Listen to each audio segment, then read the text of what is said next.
What's up, everybody? Welcome to Pro Wrestling Escape. This is your weekly break from the real world and straight into the ring. I'm Kyle Band and just honestly super pumped for SummerSlam season. Now, before we get into this next episode, which will be my top 5 SummerSlams of all time, I do want to mention that I will be doing video podcasts for my countdown list and some other cool, top 5 debuts, things like that.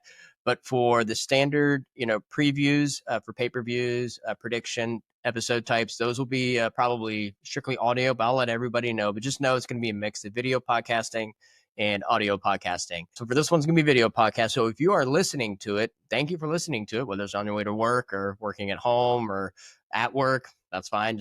That's fine by me. But just know that for this episode, I do recommend looking at it because I will be dropping, clips and poster images and images from that pay-per-view, which I think everybody will enjoy. But if not, just enjoy my top 5 SummerSlams of all time. Again, these are my choices. You can have beef with it. That's fine. Everybody's entitled to their own opinion. But my top 5, I hope you like. Hopefully it brings back some good memories. Maybe if you haven't seen my previous episode, which is my top 5 worst SummerSlams, you can also see the lowlights of those. But let's go ahead and jump in to my top 5 SummerSlams of all time. We're going to kick things off, starting off my number 5. It is SummerSlam 2013, which was in Los Angeles at the Staples Center. This was the Yes Movement, everybody. The Yes Movement. But the first match, what I'm going to try to do is I'm going to kick off each SummerSlam with the matches that stood out to me first. So might have been the first match I saw. So I went back and watched all of these pay-per-views from start to finish because let's be honest, I don't have the brain power or memory to remember every match for every pay-per-view. Certain ones stand out, but not all of them. So the first match stood out to me for 2013 SummerSlam was Kane versus Bray Wyatt. Now, this was a Ring of Fire match. It reminds everybody of Undertaker and Kane back in the day of the Inferno match. But just the visual alone, watching from home, was awesome. The flames were obviously unforgettable. Each time a body got slammed, it would just rise. The match itself wasn't a classic match. This is Kane towards the end of his wrestling career, but it was a classic moment. Bray Wyatt took out Kane post-match and with his his followers, the Buzzards, and I think this really was a moment for Bray Wyatt where he has officially arrived on the big scene, and boy, do we miss him now. Next on the card that really stood out to me was CM Punk versus Brock Lesnar. Honestly, that might have been one of the best SummerSlam matches of the 2010s. I give CM Punk a lot of credit here because he took quite a few bumps, and I know you sign up for that when you're going against somebody like Brock Lesnar. Like, he's got to get his in. I will say CM Punk did get some licks in too. There were some funny moments. One funny moment that stood out during this match was, and I'll show a clip here, Brock had CM Punk on his shoulders, getting ready to do an F5 towards the ropes, and Paul Heyman climbed up and was standing there. But then all of a sudden, CM Punk on Brock Lesnar's shoulders grabbed Paul Heyman's necktie and was holding on to it. You could just hear Brock even saying, "Let go, let go." That was pretty funny. And Paul Heyman's just obviously anything he does turns into gold. So that was a great moment. But the match itself was hard hitting. Lesnar ended up winning, obviously, but that was a fun one to watch. I would go back and watch that like now. Honestly, that's how good it was. Now let's talk the main event. Let's talk storytelling. This Yes Movement honestly took almost 2 years, if I'm not. You guys can correct me if I'm wrong, but it felt like 2 years if it wasn't. But this was a Daniel Bryan versus John Cena for the WWE title. Special guest referee, Triple H. Now, the match itself was great, entertaining. Daniel Bryan ended up winning, and the crowd went insane. Everybody was doing the yes chant, including Daniel Bryan. And then, all of a sudden, whose music hits? Randy Orton. Now, remember, Randy Orton, he did have the Money in the Bank briefcase. So he walked out slow, kind of halfway down the entrance ramp, and just stood there, stared at Daniel Bryan, and then turned around, slowly walked. Then the camera pans back into the ring. Then you see Triple H right behind Daniel Bryan, and boom, right then and there, Daniel Bryan was delivered a pedigree. And then what happened right after that? Randy Orton jumps into the ring, cashes in, his Money in the Bank briefcase. And who counts for Randy Orton? Triple H. 1, 2, 3. You have a new title holder. Honestly, it was a great story. I didn't expect it. I don't think a lot of people did. If you did, kudos to you. But that thoroughly entertained me. But that was Triple H turning heel, and that era was born of the Authority. At number 4 on my list, I have SummerSlam 2000. Now, this is a peak Attitude Era. I was raised in the Attitude Era. Good thing, bad thing, it's up to you to decide. I think it was a great thing. But this one's for all the Attitude Era junkies. The first match that stood out to me was Shane McMahon versus Steve Blackman for the Hardcore title. Now, Steve Blackman was just on Chris Van Vliet's show, and we're in July of 2025, and he was asked about the match with Shane McMahon, and he said, really not much was said. They knew the spots that were going to happen, and it just happened. He gave Shane a lot of credit for being such a professional about everything, and I'm not surprised. And Steve Blackman is, if you guys haven't yet already, go and listen to the interview with Chris Van Vliet, because Steve Blackman, he just sounds like he could still crack some guys. Next on the match, we had the first ever tables, ladders, and chairs match. Hardy Boys versus Dudleys versus Edge and Christian. Again, first ever, so not everything can be planned. You had tables flying, you had chairs crashing. Everybody was risking their life about every 10 seconds, it seemed like, or less. We have some clips here as Matt Hardy going through all those tables. I mean, geez, it set the standard for an even higher standard for chaos and innovation. It's an instant classic. And here we have Bubba Ray doing the same thing, going through so many damn tables. Wow. And Edge and Christian ended up winning that first ever TLC match, and the rest is history, because TLC, just it's like folklore now. What they did back then was just incredible. Next match was Kane versus Undertaker. That stood out to me. I know Kane is on here twice. He is my favorite professional wrestler of all time. So there's that. And so with this storyline, Kane had turned on Undertaker several weeks prior to this SummerSlam and ended up choke slamming Undertaker through the ring, through the mat. This match was solid. Just two big guys going at it. Hopefully you didn't just join the podcast and hear that. I did the same thing on my top 5 worst SummerSlams episode, so that's great. And this match ended up with Undertaker ripping off Kane's mask, which is pretty insane. Let's keep moving. Main event, SummerSlam 2000. You have Rock versus Kurt Angle versus Triple H. Now for this one, it's Triple H and Kurt Angle. And before the ref could even ring the bell, Triple H and Kurt Angle were just going after each other, blow for blow for blow. And then at some point, they're outside the ring, still fighting. The bell did not ring yet. And Kurt Angle just looked dazed. He was knocked out. He had to go backstage to receive medical treatment. But there's a clip where Triple H trying to do a pedigree on him, and the table just goes out from under him. Couldn't even execute the move. So Kurt Angle is back there. Rock is out. So now it's just the Rock and Triple H. Just they're most of the match. And then towards the end, Stephanie McMahon is bringing out Kurt Angle, who still looks clearly dazed. He's somewhat cleared to go back out there, but it is Attitude Era, so I'm not really sure. But she brought Angle out to try to help Triple H to win the title from The Rock, but Kurt Angle did not cooperate. You can see The Rock ended up retaining. Now, SummerSlam 2000 kind of show you just turn on. You watch all of it. I didn't think there was any low spots, any spots that really dragged. You just end up staying for all of the chaos, and that's what I did. 2 hours, 40-some minutes. Went by quick. That was a great one. Number 3 on my list is SummerSlam 2021.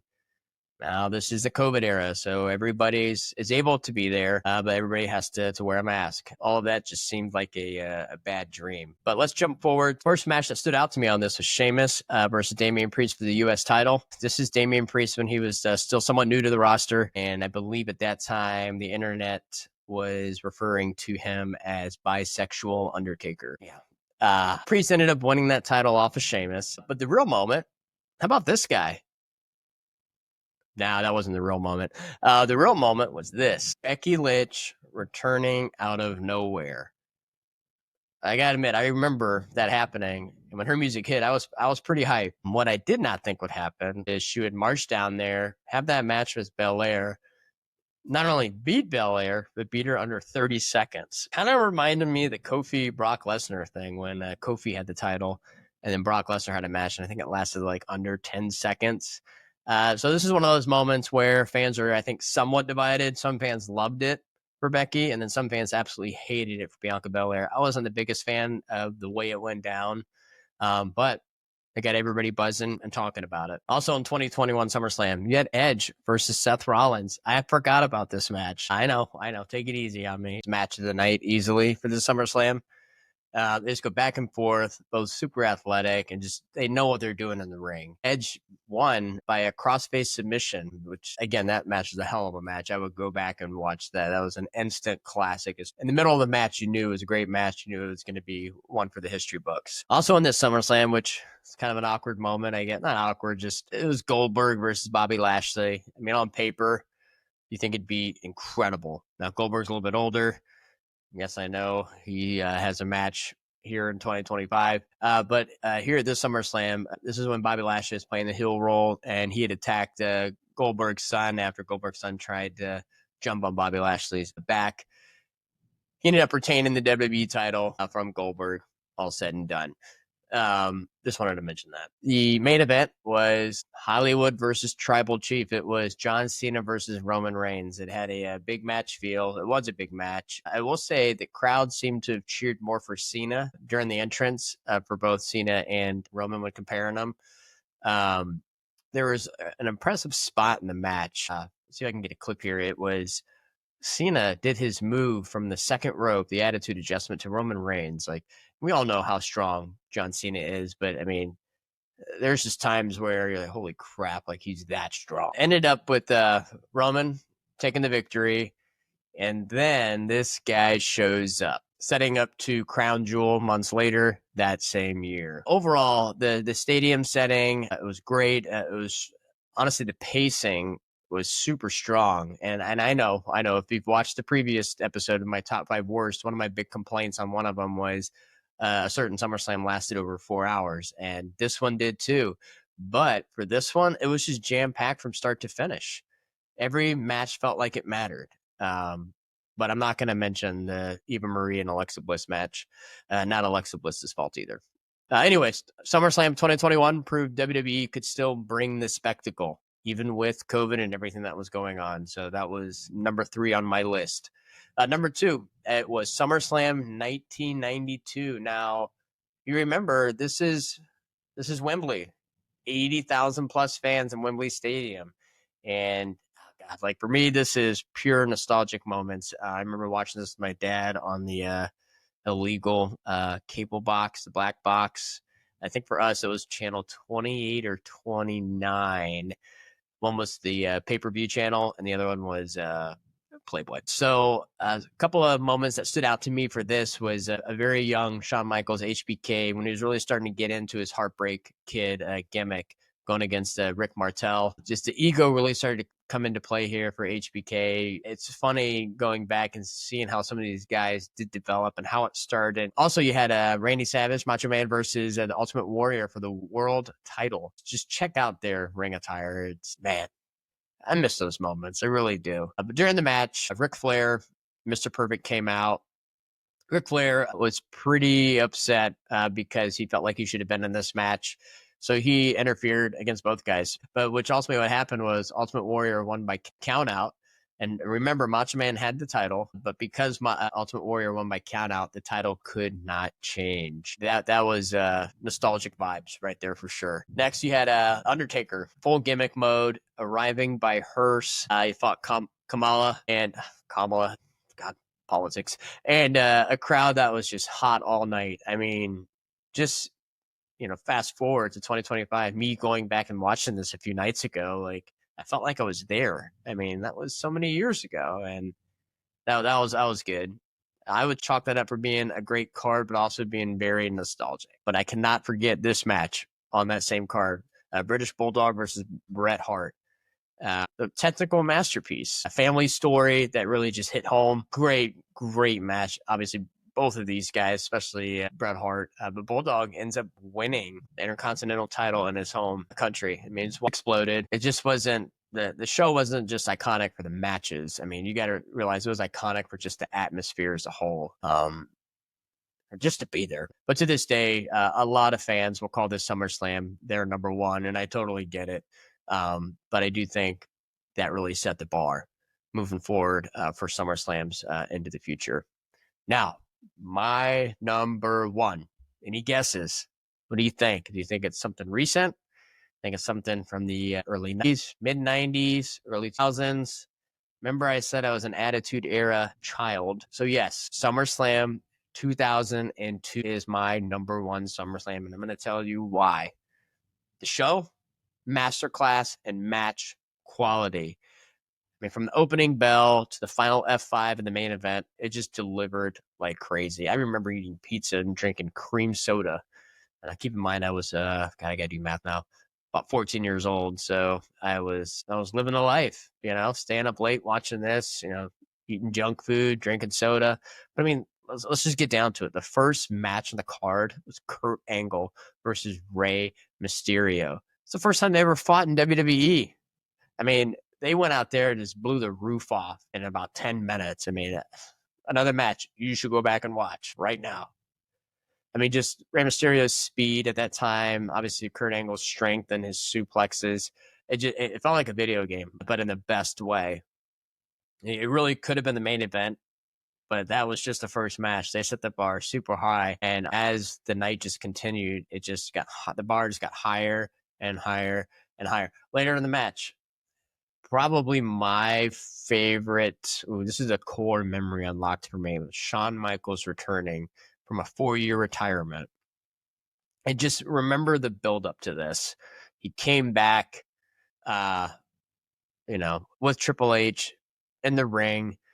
And it wasn't just a comeback. It was a full-blown resurrection, because we're going to show that clip of what kind of caused all of this. Remember, Shawn Michaels was found in a parking lot all bloodied.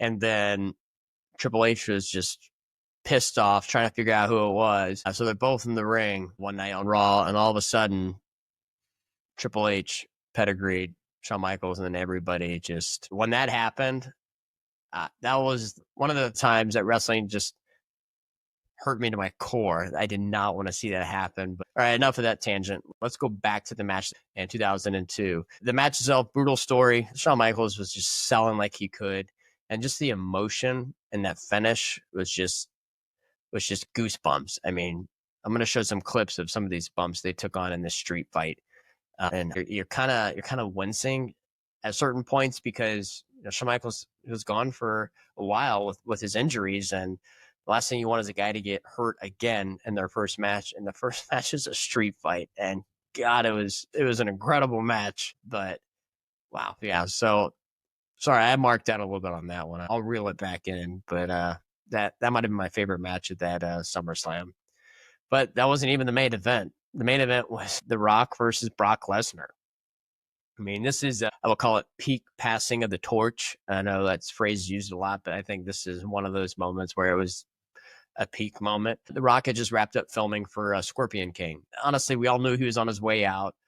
But Brock, man, God, you looked at him then, looked like a creative wrestler with just cheat codes from Game Shark or something. Freak athlete who had only been on the roster, I think, even half a year at that point. But they go back and forth, exchange blows. But what do you know? F5, 1, 2, 3. Brock's your new undisputed champion. And I think at this moment is when the ruthless aggression era had really started to start taking off. But this show had no business being this stacked. I mean, that's like a WrestleMania on steroids, really. But I mean, I know I skipped over some, but I'm going to try not to. But even the undercard was wild. Like, you had Eddie Guerrero versus Edge, Chris Jericho versus Flair. I mean, just top to bottom, it was WWE's version of an all-star game. And that was my number one SummerSlam of all time. I mean, certified classic. What do you think? Did I nail it? Did I leave out your favorite? What did I leave out? Did I get my numbers messed up? Let me know in the comments, or hit me up on Instagram or TikTok at Pro Wrestling Escape. Again, new episodes every Thursday. I'll catch you next week. This is Kyle, Pro Wrestling Escape. And if you're still there, do me a solid. Follow, rate, and or share the podcast with a fellow wrestling fan. Every bit helps keep the escape alive. Thanks for listening. Now go enjoy some wrestling.